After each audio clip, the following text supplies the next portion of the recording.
search to fill the void, an unfamiliar path with a pulse of its own. 3, 2, 1. Final Encountercast. Interesting conflicts, not conflicts of interest. Typical corporate bullshit. With your hosts, Nate, Robbie, Chris, Nika, and Callie. FinalEncountercast.com. Ready? Get set? Go! What's up? Welcome to Final Encountercast. Thanks for joining us. Twitch.tv/Limit Break Radio starting at 1 p.m. You can join us for the final 3 or 4 shows that Final Encountercast has. Coming up on that century mark, huh? Before it becomes the Let's Be Real podcast. Oh. Yes, that's right. That'll be over at lbrnetwork.com. This is, of course, a part of the Let's Be Real network. We're going to be officially launching that around the time that the Let's Be Real podcast starts. So let's start by being real today. Okay. Twitch announced a whole bunch of new streaming guidelines. You'd have thought the world started collapsing. Well, all I've been hearing on my social media and on my Twitter is, Nate, how are you going to be able to continue making your shows? How will you function in this new can't say anything you want world? That's right. Yeah, that's right. So you heard it here first. Because Twitch is changing their rules, we can no longer do any of our shows. We've canceled the Let's Be Real network and podcast. That's right. You heard it here first. No, we're kidding. We're going to talk about that today. So if you feel some kind of way about it, of course, we are a call-in show. You can give us a call, Final Encountercast on Skype, 810-207-1764. We are here despite the weather's best efforts. Oh my gosh, tell me about it. I don't know how it looks down there for you guys, but we had good. A foot of snow after shoveling the driveway. It's bad. It's not good. No, there's nothing good about the weather currently here in Michigan. It's a pile of fucking shit. Sorry, I just have to say that I only ever get to talk on FCC regulations now, so right. I've almost forgotten except for the Checkpoint podcast. Right, but it's kind of hard to make that quick transition. Right. After doing we do 2.5 hours of keep it clean, and then it's hard to just flip the switch. Really? Because after 2 hours... Not for you, it's not, apparently. Yeah, after 2 hours of broadcasting according to FCC regulation, I can't wait to say some shit. Oh, man. No, I can't. I have a hard time making that switch. It takes me a couple days. So for those of you that are wondering why Robbie sounds like he's in an echo chamber, it's because last time it was Snowpocalypse, this time it's Snowmageddon. And yeah. I love that someone has the job of creating catchy names for all these. Right. I thought Snowmageddon happened back when I was in college. See, that's what I'm saying. That's what I'm saying. They're running out of. There was the Snoller Vortex or Polar Vortex. Right. Snoller Vortex. Then there was what was the tornado with Snorlaxes in it? That's what that is. What was the most recent one that we had that we all loved the name of so much? The Book of Snowvelations. It was Bombogenesis. The Bombogenesis. Yes. Yes. Oh my God, I love that someone has this job. They threw out all of the naming conventions and all of the rules around the time that El Nino was they can't get sillier than that. Want to bet? Yeah. Bombogenesis. We've got Chris Farley making fun of us on SNL. We can't get sillier than this. I mean, have you looked at the state of our country recently? It's a mess. It's terrible. It's not good. I would rather drive. Yeah. Well, here I thought Idiocracy was just a movie. Yeah, just a movie. It's good to sit back and remember this can't actually happen. We're gonna start watering our crops with Gatorade, and then it's all gonna be over. You know what? What? That could be okay. They need electrolytes too. Yeah, right. Wait, do they? No, dude. I just ate those nacho French fries from Taco Bell.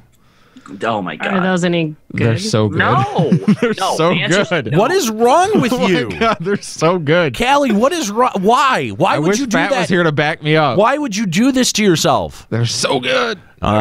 Anyway, so yeah, it's definitely been an interesting week. Yeah, you would have thought that Twitch had just been lit on fire, the way that some people have been talking about these new rules. And to be fair, even we, like when we got like the email, like, hey, something big's going down, you can tune into your webinar and learn about it. We're like, all right, well, maybe something big is going down. Right. Which I mean, much like Bombo Genesis, it was maybe a little overstated. Yeah. By the way, that was a highly NDA'd webinar for some reason. Yeah, there he is, LBR Juxta. Thank you. Backing you up. Taco Bell fries are good, but need to be cooked more. But need to be cooked. Okay, that's. I don't know if he's that's asking oddly if he wants specific. more in the packet or if they just need to be cooked longer. I think he's asking for a greater quantity. I would ask for a greater quantity. Admittedly, they're only like $1, but you don't get nearly enough of them. You guys are terrible. They're so good. So bad. I don't know how you do this to yourself. Because I swear. And stay thin. That's the question. I mean, yeah, because it's like, you know, I buy, you know, a thing of Reese's peanut butter cups, and then it's like, God damn it, my pants don't fit anymore. That said, your whole thing of keeping Reese's in the fridge, I have now adopted. Thank you for that. And while I don't get fat from eating chocolate, I do get zits from eating chocolate. So every zit I get, I literally chocolate in the fridge, and I hate it because like especially Reese's, like the peanut butter is like frozen. No, that's in the fridge. Don't put it in the freezer. You put it in the fridge. Not the freezer, but like cold peanut butter, it clumps together. It's not good. Then don't eat it. I hate putting Reese's in the fridge. I'll put other chocolate in the fridge, which I still think is weird. I never did that as a you know kid. what? It's the bite size. I was like, is he getting the large size Reese's or the mini ones? Because both. Because if it's just the little cups, they should be fine. Those are great. Those in the are, fridge. No, I don't like those. In the fridge. I put a Snickers in the fridge the other day. Oh, that was a happy day, man. Maybe it's just something about sitting in this seat, but food gets me really excited. I'm sorry. Ugh. Wow, it's got to be the seat. Didn't need to know that, by the way. Just not information that I ever needed to know. One of the side effects of the juxtaposition. I'm literally sitting in the juxtaposition. Yeah, no. That's what we decided that it is. It's sort of like the gorilla position in wrestling. Yeah, but that's just the juxtaposition. That's what it's called. It's less exciting than the gorilla position. Yeah, I would think so. I would rather be in the gorilla position. Phrasing? No. Absolutely not. Phrasing. Okay. All right. Anyway, thanks for joining us today. Line up your calls. We got Kooky hanging out. She'll be forwarding your calls to us. Because, of course, we now have to take responsibility for our own community on Twitch. Oh, right. Yeah, we have to actually, like, police this kind of stuff. Wait a minute. I didn't hear there was going to be extra work involved. Now, we're going to get into it. Oh, we will talk about it. Don't you worry. Later, Nika. Don't you worry about fun. it. Yeah, So fun. we're going to talk about that in a few minutes here on Finally Countercast. But, of course, we got to start out and find out what's going on in the news. I'm here to do the news tonight. And that's the way the news goes. Ladies and gentlemen, we interrupt this program to bring you important news. Here's a story that's out of this world. In a follow-up to a story from last week, Atari founder Nolan Bushnell has lost out on the award he was supposed to receive from the Game Developers Conference. Poor Nolan. Poor Bushnell. You dickweed. He had been scheduled to receive the Pioneer Award, but following outcry over his documented history of sexually inappropriate conduct in the workplace, the GDC has reversed its decision. Yeah, sorry, I don't feel bad about this. You know, I feel like a quick Google probably could have just avoided this altogether, and somebody who actually deserved the reward or the award could have gotten it. Yeah. It is, and it's such a bummer too, because like, if there was anyone who like where you would say Pioneer Award, the founder of Atari, you know, in a vacuum, is a great choice. I until think, you know who that is. Tim Schafer and somebody else are going to be getting it now. So I mean, well, I'm fine with that too. Yeah, no. Tim Schafer is a pretty good alternative. You know, yeah, I'm not saying that he didn't necessarily deserve it. I'm just saying that his history of hijinks and inappropriate behavior disqualifies him from being honored, especially in 2018. Yeah, the current climate may be not the most conducive. Like even like I think period. 10 years ago, 10 years ago, do you think he would have gotten the award? Probably. I think so too. Probably, yeah. Hell, probably 3 years ago. Yeah, but not now. Yeah, no. Rockstar Games has announced a second delay to Red Dead Redemption 2, the long-awaited sequel to their 2010 hit. Originally, the game had been delayed until spring 2018, but the game has now been further pushed back till October 26th, 2018. The developer said, quote, "While we had hoped to have the game out sooner, we will require a little extra time for polish." Aww. It's a bump. I know, like, if Norris was here, he'd probably be in the corner moping. He'd be sad. But unlike when we talk about Anthem being delayed, this is something that I think makes people, that, we're sad because we have to wait longer for it. But kind of like whenever Blizzard delays any of their games, we know it's because they want to deliver to us the best product. Right. Well, it takes a lot to shake your confidence in Rockstar. They do most decisions that they make work out well and are good decisions in the end. So you're kind of willing to cut them the benefit of the doubt when they say, you know what, I need another 20 minutes here to work on this. Yeah, I think I need to get Red Dead Redemption before the second one comes out so that I can get like the full experience between the two. You never played the original Red Dead? I never did. No, I'm not really sure why I skipped over it. Western sort of settings I've always enjoyed, and you like Grand Theft Auto. There's nothing wrong with Grand Theft Auto, yeah. Yeah. I gotta tell you, this seems like it's right up your alley. Well, maybe that's something that I'll look into beating as my February game. To be fair, I've never checked out Red Dead. But you don't care for the Western setting that That much. is true. That is absolutely accurate. I am not a fan of the Western setting. Like I don't like super care for the Western setting, but I have played Red Dead. I didn't clear it, but I played it when my brother rented it. Back when you rented games. But how the hell did he rent a game in 2010? I'm going to ask him about that because we only had it for a short period of time. Huh. Anyway. I mean, family video is still a thing. I guess it is. Yeah, it is. It very much is. Rent a video. That's got to be like being on death row. I mean, Redbox still lets you rent video games. I mean, there's still ways. Redbox, that might. Does it? Yeah. I'd say that might be where he got it from because, yeah, people still use that quite a bit, actually. Yeah. Do they? They use it for movies. I don't know about games. No, yeah, games too. I actually I read an article on Kotaku about a guy who's like, you know what, I don't want to buy this game, but I'll rent it. And then by the time he took it back, it was like $58 that he owed. So he's like, damn it. Well, you might as well just keep it at that point. Yeah. A new video released from Nintendo saw Super Mario Odyssey developer Yoshiaki Koizumi address some of the long-standing questions about the Mario universe. First and foremost, he settled the age-old debate. Is that Toad's head or is he wearing a hat? Well, it was his head. It's his head. Yeah. It is, in fact, his head. Okay. Although, the director also suggested that maybe he keeps something in there, which that worried me. What does that mean? But if it's if it's his brain, if it's not a hat, saying something like that is really disturbing. Yeah. Right? He confirmed it's his head, but maybe he keeps something in there. I mean, I always assumed it was his head. He's a mushroom. Well, he was unwilling to comment on the nature of Mario's belly button, as well as his relationship with Pauline and Peach, which that last one is the only one I was ever really curious about. What? Well, because what happened with Pauline? Why is he with Peach now? No, why is anyone asking questions about Mario's belly button? Well, they asked about his nipples. Yeah. Although, I mean, if he has a belly button, then that assumes that he has a mother. Oh, he doesn't. Why doesn't he? Oh, is he the doesn't. Concern. Oh, okay. I didn't know that he didn't. Yeah. I'm not. To be fair, I am not exactly up on Mario anatomy. All right. It's not something that normal human being. It's not something that I pay a lot of attention. Just saying, you do 3 games about video or 3 shows about video games. Maybe it's time. I guess. I mean, you wanted to know about Wario's penis. That's first of all, that was Waluigi. Okay, fair enough. And the status of his circumcision is of great concern to anyone involved in games journalism. I could not agree more. Oh my.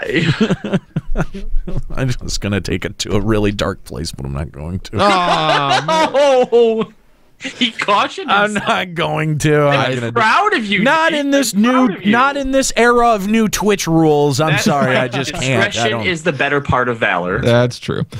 A Twitch streamer by the name of Kip Boga is making his living on Twitch IRL scambaiting. After he became aware of all the ways tech support scammers were preying on the elderly, he decided to dedicate his channel to scambaiting, the practice of wasting as much of a scammer's time as possible and even getting them to divulge information that could lead to prosecution. Yes. This is the best best use of Twitch IRL I can think of. Absolutely. And let me tell you, I actually I had a roundabout with one of these people maybe about a week ago, right? Was it a scammer or was yes, it was a scambaiter? No, it was a scammer. Okay. Because they call you up and they're like, hey, we're from Microsoft Tech Support. And we're like, it's like, okay, yeah, first of all, no one from Microsoft Tech Support calls you. And they're like, your computer is putting out malware or something like that. And I'm like, listen, I own like 6 different computers. Which one is it? You're going to have to narrow it down. Yeah, you're going to have to be a little bit more specific, and that threw him off his game right away. Right. And then, like, it was probably maybe after about 5 minutes, I'm just like, listen, man, I know a scam when I hear it. You know, like, I'm not that dumb. I'm not gonna give you my IP address. You know, like, I'm not gonna give you any information. You're barking up the wrong tree. And like I'm sitting there and kind of in my typical fashion berating him. Yeah. And he goes, shut up, shut up, shut up. And I'm like, oh, wow, okay, definitely not from Microsoft. And then he hangs up. And I'm like, yes, tilted him. That is outstanding. It's great. I love getting those types of phone calls. I used to, because I totally sympathize with this Twitch streamer. My grandmother, I would like go over to her house and hear like all like the weird calls that she gets. And it's like, Grandma, you should just not pick up the phone. Yeah. Oh, yeah. Literally, the only people who are going to call you are going to call your cell phone. Yeah.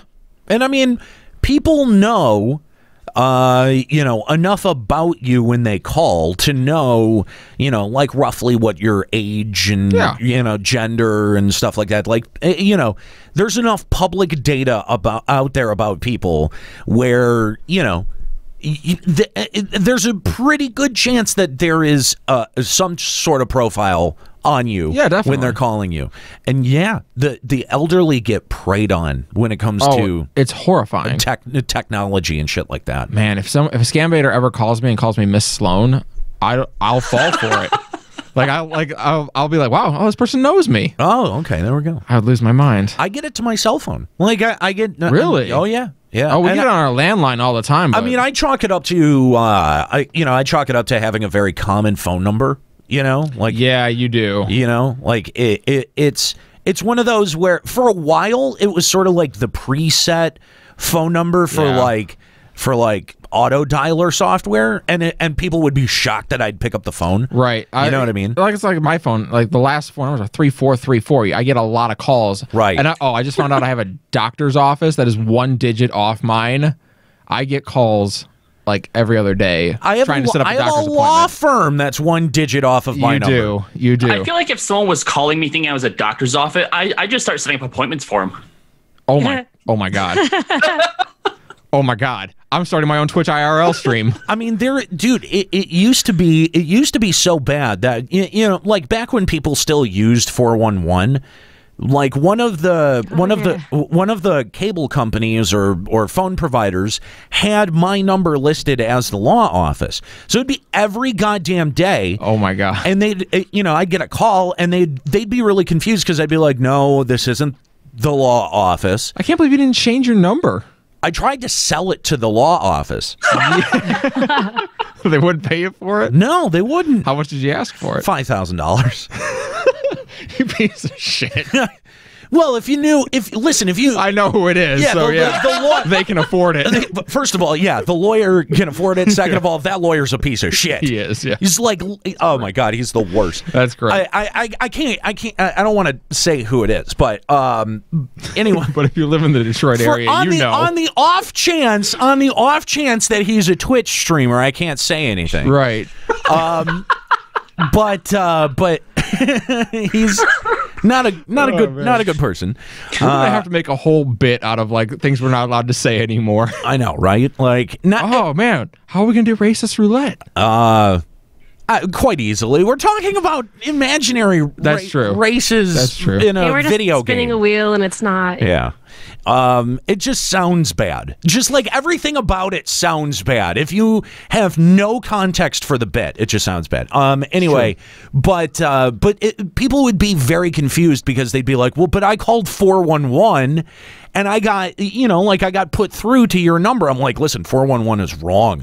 And they're like, I would get calls. I love that, by the way, that they argued. Like, no, this is the right number. And you're like, it is not. No, I'm sorry, it's not. You're right. I'm going to need the last 4 digits of your social security number to confirm your identity. The 2 most disturbing calls that I've ever gotten was one guy who was literally calling from jail. It was his one phone call from jail. I had to inform him, I'm sorry, you have the wrong Did you offer number. Maybe to call who he was actually trying to reach? For $5,000. I did not. That would make me a good person. Yes, it would have. It seems like you don't know very much about me. Well, maybe I've just forgotten. It's been a bit. The second one actually happened way more recently, like this year. Oh. Right? Someone calls me and they're like, yeah, I'm looking in your parking lot and it looks like a guy is beating the absolute shit out of his wife. And I was like, I looked out because I was out the window. I was at work. No, I was at work. I was at work, so I looked out into the parking lot and I'm like, I'm like, I work at a radio station. Are you sure you're calling the right number? And she's like, no, I'm not calling the right number. Click. And I was like, I had to sit there with that. Like, I had to sit there with like, did you Why didn't that person call 911 instead of instead of the parking lot? Instead of who she thought was a lawyer's office. Right. That is not who you call when the incident is happening. Right. Wow. Made me ask so many questions. Did you go on the air with that story? No, oh God, no. No, I would have. I couldn't have. Really? No. They won't let you. I guess not. They don't let me near an open microphone. They know what kind of liability I am. Fair enough. Fair enough. No, I'm kidding. I'm just not. What is it? Brand appropriate is what brand appropriate. That's I love. fair. I love the nice words that they use for you. Yeah. He's not brand appropriate. Yeah. Oh. I get to do the behind the scenes work.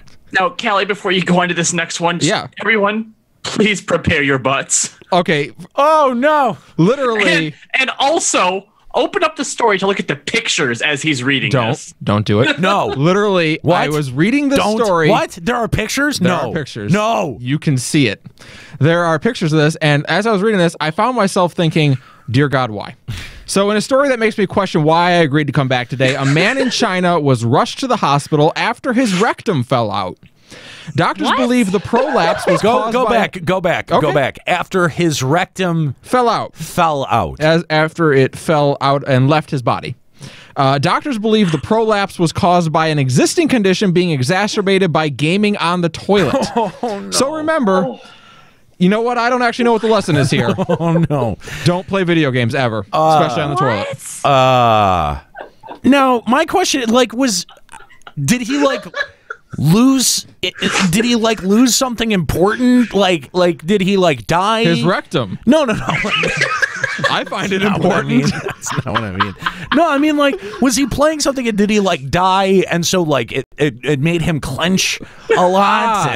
You're asking, did something cause him to push harder than normal? Right. Yeah. Maybe it was a high-stress moment. That's what I would be thinking. Well, according to the article... because what was he playing? I need to know what he was playing. Well, they never actually said what he was playing. Well, this is bad journalism. It was a guy in China, I assume a mobile game of some kind. Well, and it also mentioned that when he was younger, he had some issue with his rectum falling out, and apparently they said that by sitting on the toilet, issue with his rectum falling. It's a major issue. Wow. I got news for you. Yeah. Yes. But he had recovered from it, and the doctor said that if you sit on the toilet for prolonged periods of time, that muscles that hold your rectum in will get so weak that, because of his previous condition, plop.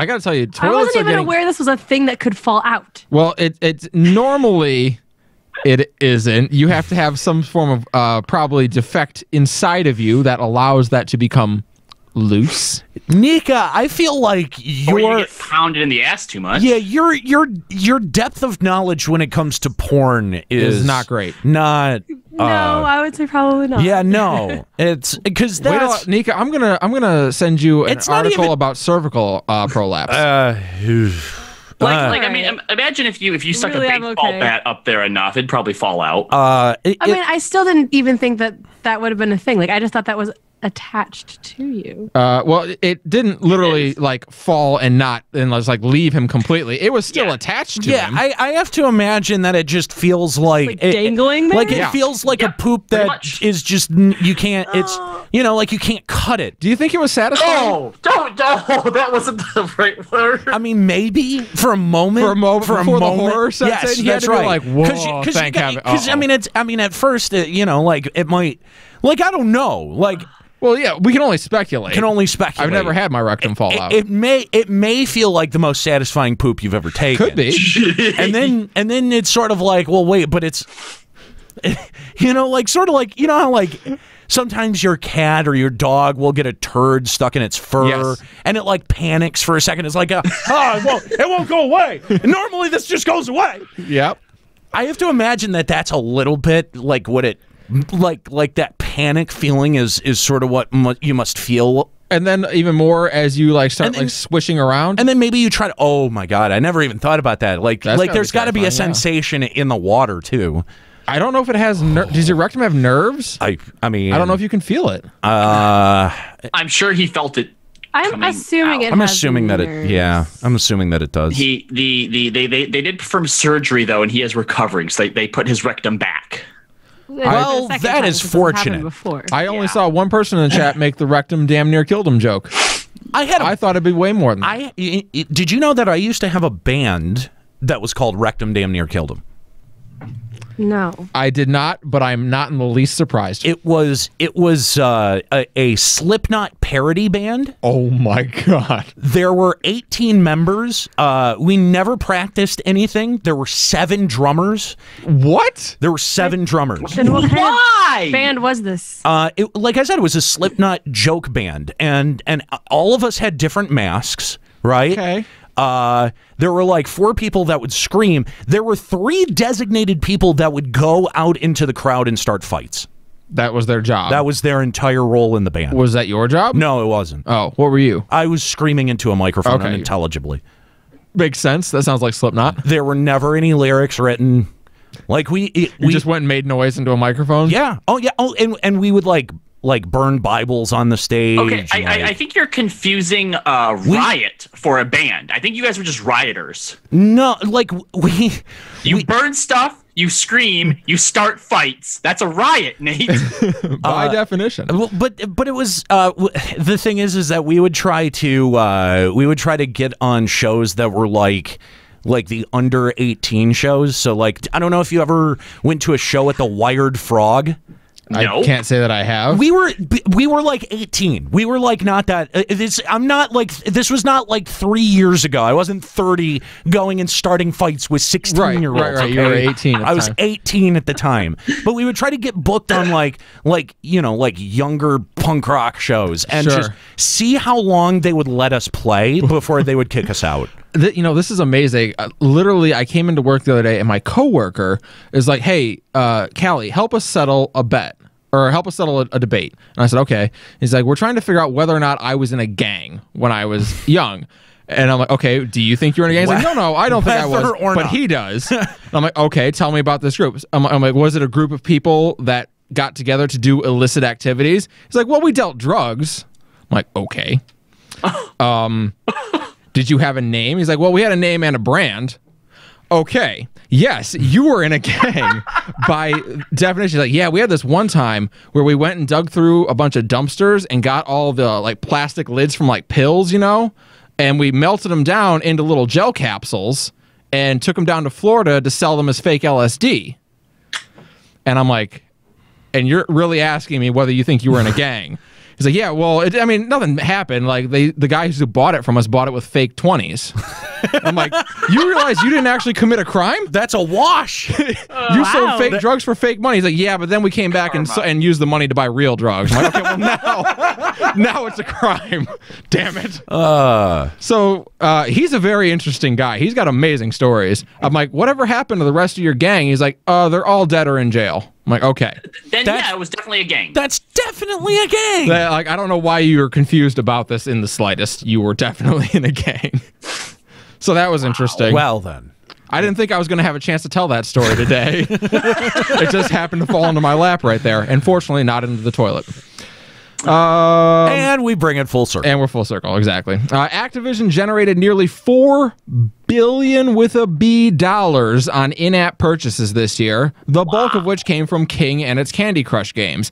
That said, Blizzard was able to contribute $2 billion despite having not released a game this year. Yet another testament to the power of the microtransaction. That is insane.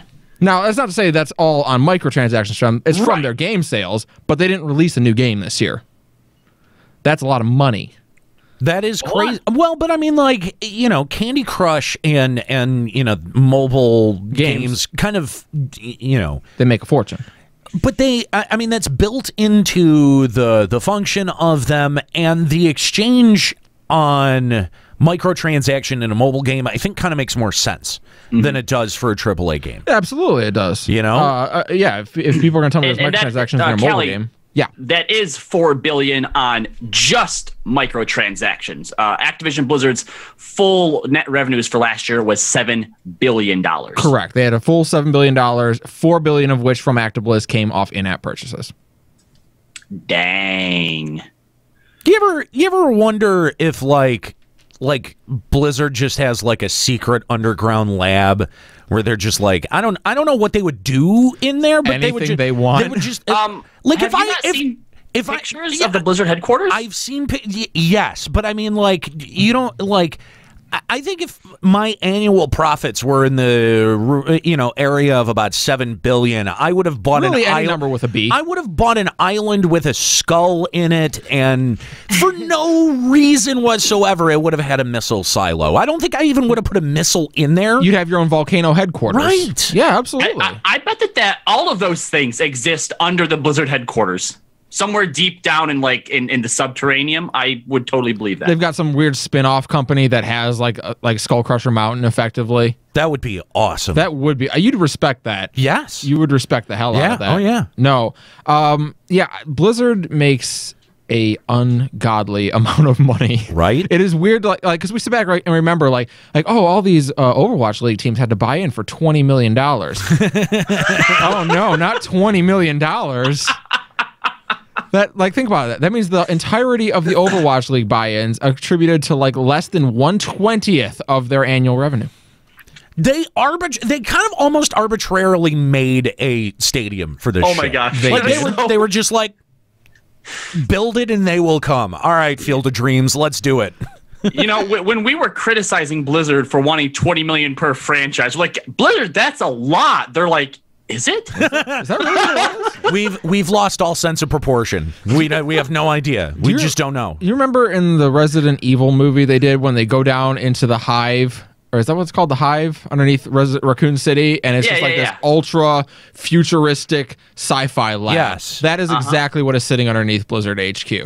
There's going to be a zombie apocalypse. Laser grid defense systems and everything? Yeah, is there a creepy girl made out of lasers that defends it too? Yeah, it's Tracer, though. That's defending the new class for Diablo 3 that nobody's getting.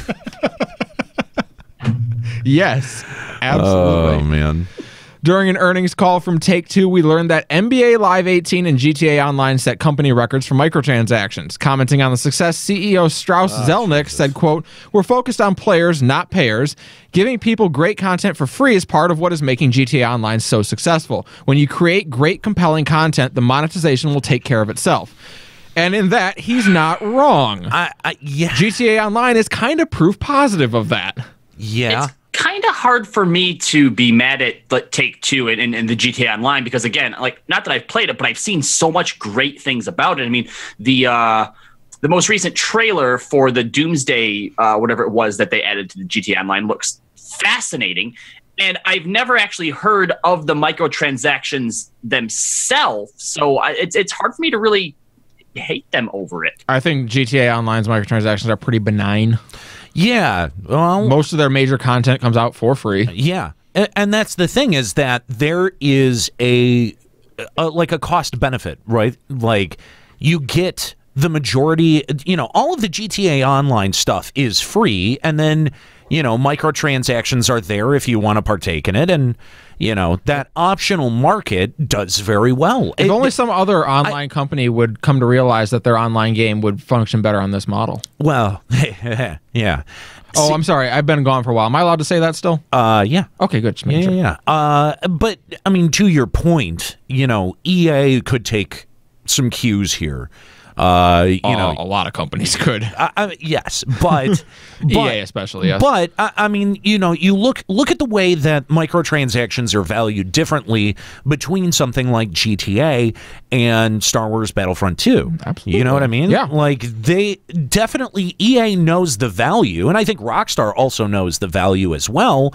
But Rockstar understands, I think, the market a little bit better and what the market will accept. Like, Rockstar gets it. If we put out a good game, always got they get it. You know what I mean? And that's why we were talking about earlier. Why when they announce that they need to delay a game, we generally don't worry too much, or we don't generally give them too hard a time over that. Right. They've kind of earned that benefit of the doubt. They've earned our patience, basically. Yeah. So.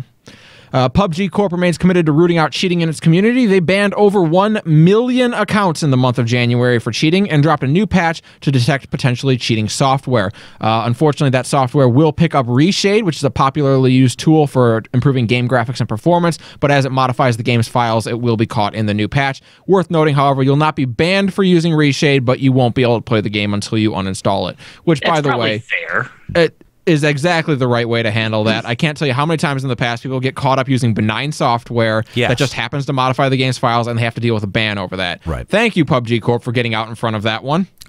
I mean, that's just doing your homework, right? Like, they understand what each of the tools do, and they understand what, like, they have to be able to detect it. So in order to detect it, we've got to be able to remove this software off of our platform. By the way, you're not going to be banned for it. You're just not going to be able to play until you do. And I think the way they describe it is any program that changes the game's files, which leads me to believe that this cheat is probably literally just checking your game files on boot up. Yeah. And saying, oh, does it match what it should be? Great. Yeah. I mean, that's totally reasonable, too. I think so. I'm a developer. I don't want my game files screwed with. Absolutely. Makes sense. Absolutely. And, good on PUBG Corp. They need to be out. Any game that sells itself as a service needs to be able to hold up on the service end, in terms of expectation. If you're going to be like, yeah, my game is a service, and then I go, okay, well, I want to recover my password 8 years later. Weren't you bitter about that when I left? Still a little bit bitter. Still a little mad. Wow. I have to say that I'm you, really, EA! God damn it! I'm really impressed with this number, because it wasn't too long ago, before PUBG, officially released, when it was still in early access, that we had once talked about the cheating problem that was there, and kind of even point out the potential that, is this something that, if left unchecked, could spell the end of PUBG, especially in like the esports sort of scene, right? Right. And obviously they came out with a great new map. We're seeing all kinds of great updates to it, and they banned 1 million people like that. I'm sorry, that when I saw this just flat out, this impressed me.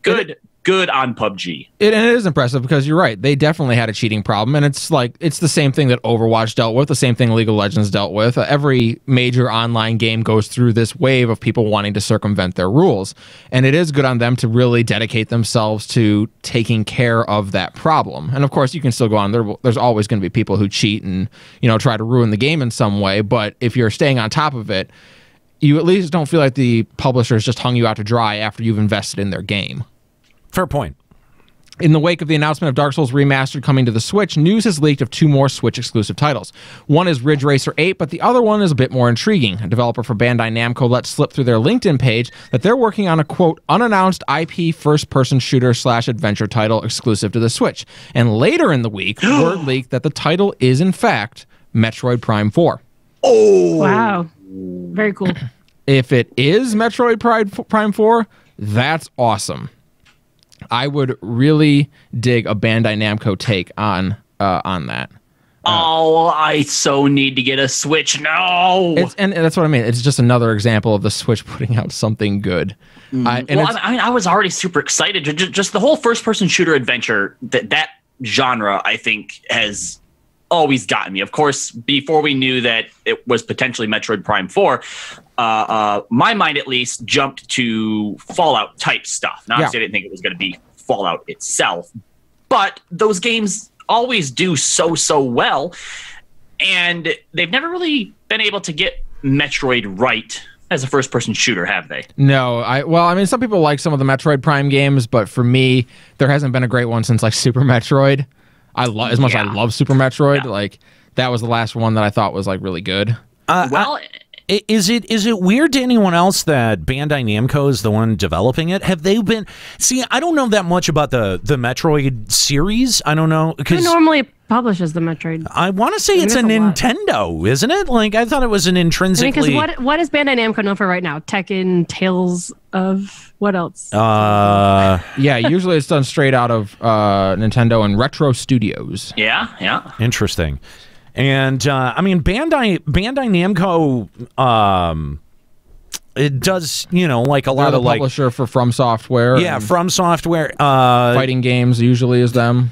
I mean, like they do localization of a lot of like anime type stuff. They hit a lot of the weeks. They do Tales games and they do Tekken. Those are the only ones I can think of. Tekken, Dragon Ball Xenoverse was them. Okay, all right, okay. I mean they've put out a lot of decent stuff recently, and even though but none of it's that genre. Right. Okay. Yes. That's what I was going to point out, that the shooter adventure isn't really something that's in their wheelhouse. But I also feel like that's something that a lot of developers have been doing recently. They've been jumping to different genres that they're not usually known for, and in most cases, at least the ones that immediately jump to mind, they've been doing well for them. And that could be something that the industry needs, because when you look at Square Enix and some of these other, longer ones that have the longer legacies that are still putting out the same thing, we kind of feel like they're losing touch with what they originally were. So maybe we need fresh new blood that hasn't touched these genres before on the scene. I mean, maybe, and Metroid has been kind of languishing in the last couple of generations. It's not like they can do any worse with it, right?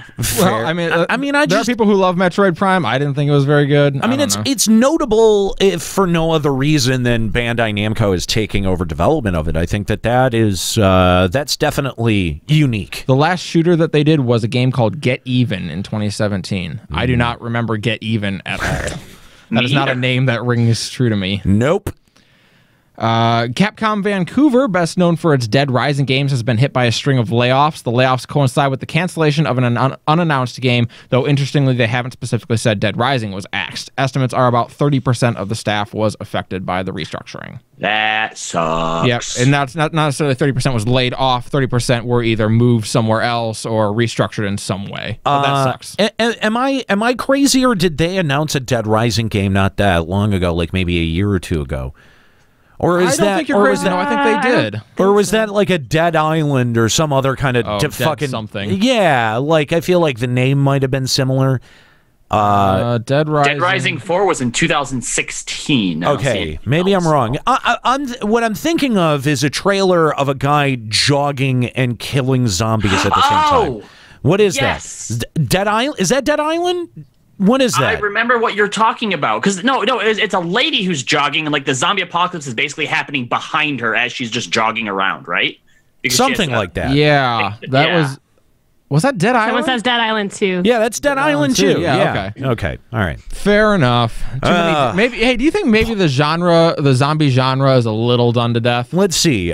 Between shut up. Between Left 4 Dead, DayZ, H1Z1, Resident Evil, which I mean, admittedly they've moved kind of away from zombies, but I mean Nazi zombie mode and Wolfenstein. Let's not even mention Metal Gear. Metal Gear Rising specifically. Oh god. Is that out yet? I don't know. This month, right? The 20th? I have no idea. It's coming up. Wait. Yeah. I don't want to know. I don't want to know. You guys are so excited for it though. I'm buying it for everybody. I was not like the demo was not as bad as I thought it was going to be. We're going to do a show on it, so you guys will have to play it. No. Buy it for me and I'll consider it. Robbie, shut the fuck up. It is kind of weird though, like the idea of a game in the Metal Gear series coming out without Kojima behind it. It kind of feels like when Sakaguchi left Final Fantasy, and you're like, is this still Final Fantasy? Can you still call it that? Yeah. And it went downhill. Yeah. It kind of did. Yeah. Anyway, starting February 19th, new rules will go into effect on Twitch surrounding harassment and sexual content. The policy looks to be a tightening of rules surrounding what is okay to wear and what behavior towards streamers or others is acceptable. They remind streamers that your content should be acceptable as if you were in public, but also issues a stern warning to viewers that, quote, we will not tolerate using this policy as a basis to harass streamers on or off Twitch, regardless of whether you think they're breaking this rule. And we get to the crux of what we're going to be talking about today, although I do think that there is a story that is a little suspiciously absent. Do you? Yes. Which one's that? No, we talked about the rectum falling out. Kingdom Hearts 3. Yeah, so here's the thing. I saw that on the outline and I went, ugh, I'm not doing my one show back dedicated to this. What, there's 2 new trailers. We still don't know the release date. That's it. Yay, fun. Yeah, these trailers didn't really show anything. They showed a Monsters Inc. world we didn't know. And they showed Toy Story World, which we did know about, and they showed like 5 seconds of Rapunzel. We got a little snippet of Utada Hikaru's theme song. The end. Which, by the way, boring. Still the release date, which apparently is going to come at E3. Everyone's saying the release date will be announced at E3. So I mean, we've been hearing that for half a decade. They did, it had 2018 on it. I mean, but we've known that. I mean, quote unquote. All right, to be fair, Square Enix once had an entire event dedicated to telling us the release date for Final Fantasy 15. Yeah, see, I don't believe any of it. And then changed the release date. Fair point. Yep, well, I don't believe any of this shit. You're not wrong. All right, let's get into the Twitch new rules. Yes. I feel like Bill Maher saying that. It's time for new rules. No, let's talk about the new Twitch streamer guidelines, because there are a lot of people who are very, very concerned about this, especially as it pertains to us for whatever reason. For whatever, I don't know why. Yeah, I can't imagine. So where do you want to start with this? Should we talk about the actual policies they dropped on us? Yes, let's actually talk about what they changed. So Twitch dropped a blog a few days back covering this, and I'm just going to scroll down to their anti-harassment and hateful conduct policies. And it says, we want everyone to not only feel welcome on Twitch, but to be proud to be part of the community. To that end, we are strengthening our stance on harassment and hate. First, conduct we deem to be hateful will result in an immediate, indefinite suspension. Hate simply has no place in the Twitch community. Additionally, we will now consider verifiable, hateful, or harassing conduct that takes place off Twitch when making moderation decisions for actions that occur on Twitch. If you use other services to direct hate or harassment towards someone on Twitch, we will consider it a violation of Twitch's policies. We are also updating our moderation framework to pay close attention to the context and intent in addition to the words or actions used. Please remember, even if you're just joking with your friends, you're still choosing to stream on a service that reaches a large audience. Yep. Now, I think there's a couple things about that. I think everyone's losing their mind, but I think the important phrase there is updating our moderation framework to pay close attention to the context and intent in addition to the words or actions used. Yep. That is actually a defense of their streamers. Yeah. And a major one at that, to say like, no, we're not just going to say like, oh my God, he said this word, ban him. Right. Okay, well, what was the context that he said that word in? Right. That's important. Right. No, context does matter. Context has always mattered, I think. And, I think that there's a couple of really important things that I took away from this. And that, first, I think that this is a little, I have concerns, first of all. Sure. That when it comes to a dispute between streamers, yes, that is going to be very difficult to moderate, and that's going to be very difficult because the onus is on Twitch. Twitch has squarely put the onus to moderate those sorts of situations on themselves. Yeah, and this really only goes to further that, them saying like, no, we'll be handling the moderation. Right. And I think when it comes to a disagreement between two Twitch streamers, that is going to be very complicated to unwind. And I think that, because we've had no shortage of criticism for the way that other Twitch streamers run their business or conduct their streams, conduct themselves, and that doesn't just extend to what this show is. But that we also talk quite a bit about streamers and conduct on Checkpoint Radio as well. Limit Break Radio. And so, that was one of my initial concerns is, are we not going to be able to criticize another Twitch streamer? And my takeaway, my read of this after a couple of days of sitting on it is no. But that criticism has to be justifiable.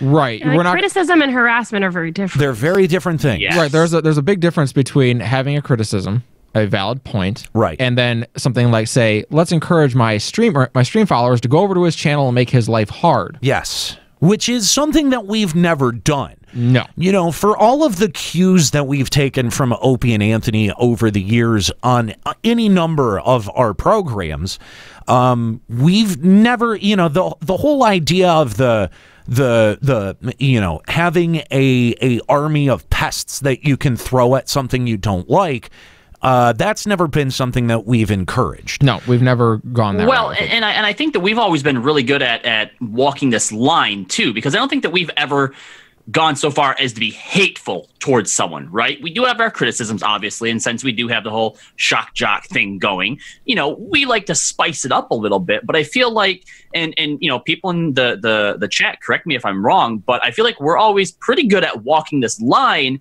where people see what we say and they're like, oh, you're not wrong. Well, you're just an asshole. Right. To your point, I don't know if I'd say we've never been hateful. We have at the very least walked right up to that line. Sure. And danced on it. Yeah. We've certainly done that. Carletta in the chat asking no more Juxtober. There will absolutely be more Juxtober. There will absolutely be more Juxtober as long as there are more volunteers. That's the thing is we got out in front of this one. Was right. Given. Yeah. That's the thing is that, we didn't just co-opt somebody's material. Right, like they volunteered. It's basically like on the Reddit, that whole hashtag roast me bullshit. Yeah. We're like, hey, here's a picture of me, roast me. Exactly. Like consent is given all around, and I don't feel like. Now I wonder though, would Twitch, like say somebody sent that to Twitch and was like, hey, these people are bashing on another person, like are they going to sit there, someone on their team, enough research to realize that this is a bit we do, consent was given, like how in-depth are they going to go to figure this out if someone just sends it to them out of context? My guess would be the way they've talked about moderating is we will get our chance to say that when they reach out to us. Yeah. Now they may take that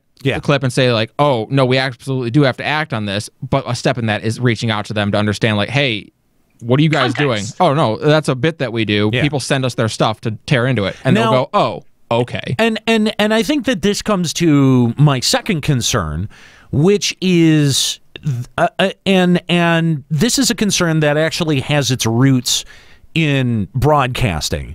And similar systems have been abused through things like the FCC in the past. Yeah. So it's not total, this is a concern like this is not completely unfounded, okay?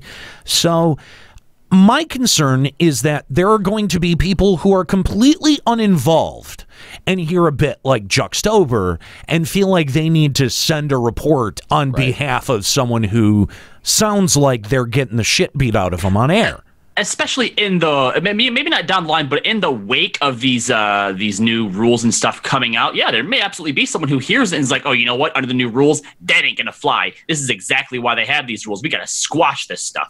And I mean, again, I want to believe that Twitch is going to be, do a good job at the moderation of things like these, but that is, I think that's a very kind of well-founded concern. It is a real concern, and I think it goes to their point of saying, we will not tolerate this being used as a platform to harass streamers. Right. I think it's important that they mention that, and you're right. There is concern of something like that happening, and then Twitch maybe not, siding with them without doing the full investigative work. The reason I think we are not sitting here losing our minds about it today is because we talked about this on the Checkpoint podcast this week. Twitch overall has been very good. Yeah. And they haven't done really anything that leads us to doubt them yet. Right. This, and I did find it funny that, of course, this announcement comes out you're right, literally after 2 days after that. But overall, it's kind of on Twitch to prove us, not to prove us wrong, but to do something wrong before we have to tear into them. I mean, if you look at it in the abstract, and yeah, we did mention this on the Checkpoint show, for all of the dumb shit that we've done on Twitch. Yeah, and we've done a lot. Yeah, there's been plenty. We've never heard from Twitch once, ever. No, that email we got letting us know that the webinar was happening was like the first one we've gotten since partnership. The first time that we've heard from Twitch in a long time. Since we got partnered, right? I think that was the last time. Yeah. Yeah, like they've let us get away with just about everything because, to be fair, what are we really getting away with? And the thing is here's, I think the one incident that I think people, kind of fairly bring up is the, there's actually two. There's the Squall Loves Renoa. Yeah. Yeah, that one was rough. And there was the guy, the Reddit guy who Hulkades? Yeah, exactly. Senior Hulkades. Yeah, right. Man. Now, the thing is that what you have to remember about each one of those situations is that we, especially in the Squall Loves Renoa incident, he fired the first shot. He did? We played his YouTube video and responded to criticism of his. Right, and to a point, I don't think that does not qualify as harassment. Period. I don't think so. Plus, he called in, didn't he? He did. He did. And I think, too, is another point of that is now, we don't know. We haven't talked to him since or before. Right. So we don't know for sure, but I'm just going to say this. If I was looking to get my YouTube channel a little more well-known, maybe I would call out a bigger fish that I knew might tear into me, which we would never do anything like that. We would never try to do something like that in our early days. No, never. Never. Except never, every episode. Ever. But and to the other point, the Hulkades incident, that was someone who was criticizing not just a friend of ours, but someone who was legitimately going through a tough time and asked for help from his audience, not from the FF14 community, but from pretty strictly his audience. It was Mithri, wasn't it? Mithri. Yeah, I remember that. So that, again, there was a line of bullshit that led up to that incident. Did I say something that may have crossed the line for some people? Absolutely. Yep. But I still hold by it to this day. Yeah, yeah. I don't feel it was a joke. It was a joke. It was meant to be a joke. There's no way that could be considered a threat or harassment. I never told anyone to go look him up on. Well, maybe I did at the time to look his Twitch channel up. I don't remember. It was a long time ago. As hateful, though. No, and that's the thing. We use strong language on this show. We talk a lot about a lot of controversial things. We talk a lot about sexism. We talk about issues, race, gender, politics, equality among that. Yeah, we're literally turning this into a political call-in talk show in a couple of weeks, and you know what I mean? Like that, you can still talk about all of those things, and the way that we talk about it is always very, I think, it's not reverent, it's very irreverent, but at the same time, though, we know exactly what we're saying. We've never encouraged hatefulness or hate speech or anything like that, and anyone who even calls up who has that shit that they want to project at us, we had what's his face call in and drop the N-word on us like 50 times, right? Yeah. Back to the refresh days. We had a dude who started off trying to troll us with bullshit like that, and by the end of the conversation he was rapping at us, and there's got to be a willingness to engage that kind of shit to try to not weeded off the platform, but I mean, like, if you don't engage in it and you just go, oh, well, we can't have that, like ban that. Yeah, like I understand that we've got to, we take ownership of our own community, that we take ownership of what our followers do and what we encourage people to do. But I mean, like, at the same time, though, like, I've operated under the FCC for the better part of 15 years. If you think that I can't, adjust to the, standards of a platform, then you should listen to Checkpoint. That's insane. We do it every week. Exactly. And it's great. If you want to give us a call, Final Encountercast on Skype, 810-207-1764. We'd love to hear what your thoughts about the new Twitch streamer policies are.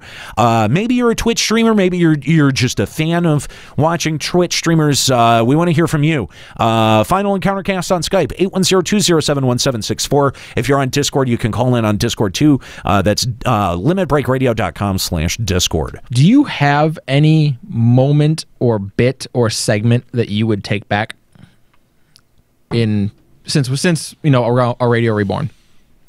Are there any where you're just like, you know what, thinking back on that one, maybe not? Man, I know, because we've had ones where imagine any are having regrets, but we've had moments that have walked the line. We've had moments that may have crossed it.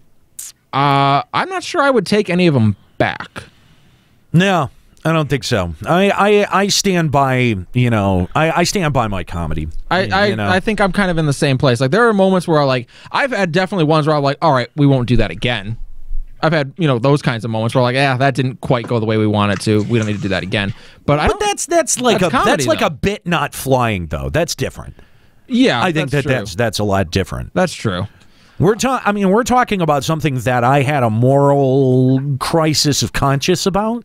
No. No. Okay. No. Yeah. Because I can't think of one. For all the things where we've gotten mean or rough, and especially we can be a little abusive to the community or to Square Enix especially, but there's none where I've been like, absolutely not. We shouldn't have done that. No, I can't think of any. What about you guys, Robbie? Has there ever been one, Robbie, Nika? where you're just like, absolutely not. We shouldn't have done that. Gosh, it's hard to think back now. No. Everything we've ever done. Well, because that's the thing. You would think that something like that would stand out in your mind as like, oh, shouldn't have done that. But no, there's never been anything that we've really committed to that I think was wrong. Every once in a while, we might get into a line of joking that I feel a little like, about. Yeah. Like happens. Like when Nate gets really into the cancer baby jokes, I start to feel a little bit like, okay. But otherwise, no, I don't think so. Yeah, that's the thing is that, you also have to look at the composition of the crews that we have, among our shows. We have pretty wide representation among the types of people. It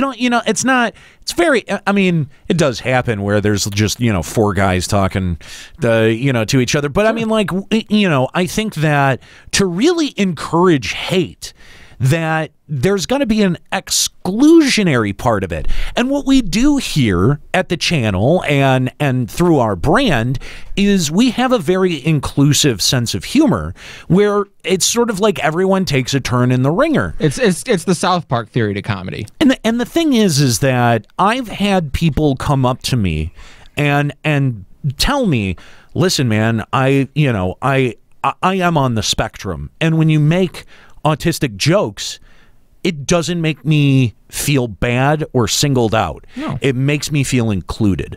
Yeah. Which is I feel excluded all the time, and it's nice to have, it's not like you're being mean about it. It's just acknowledging that that's a thing in the world. Sure. I mean, I had someone ask me way back when we did the Trans Thunderdome, or way back when that bit happened. I loved that. I definitely got like a tweet or two where it was like, was that a little over the line for you? Are you okay with that? And I'm like, yeah, do you think I came out of that feeling like a lesser person in any way? Like, Callie's like, you heard it, right? It was hilarious. That bit was great. But that's the thing, is that as human beings, we have differences, right? Like, there are things that make us different, and we can gloss over those, or we can ignore those, or we can joke about them. Clara the Classy pointing out it's more or less how she feels with Dave Chappelle and the transgender stuff.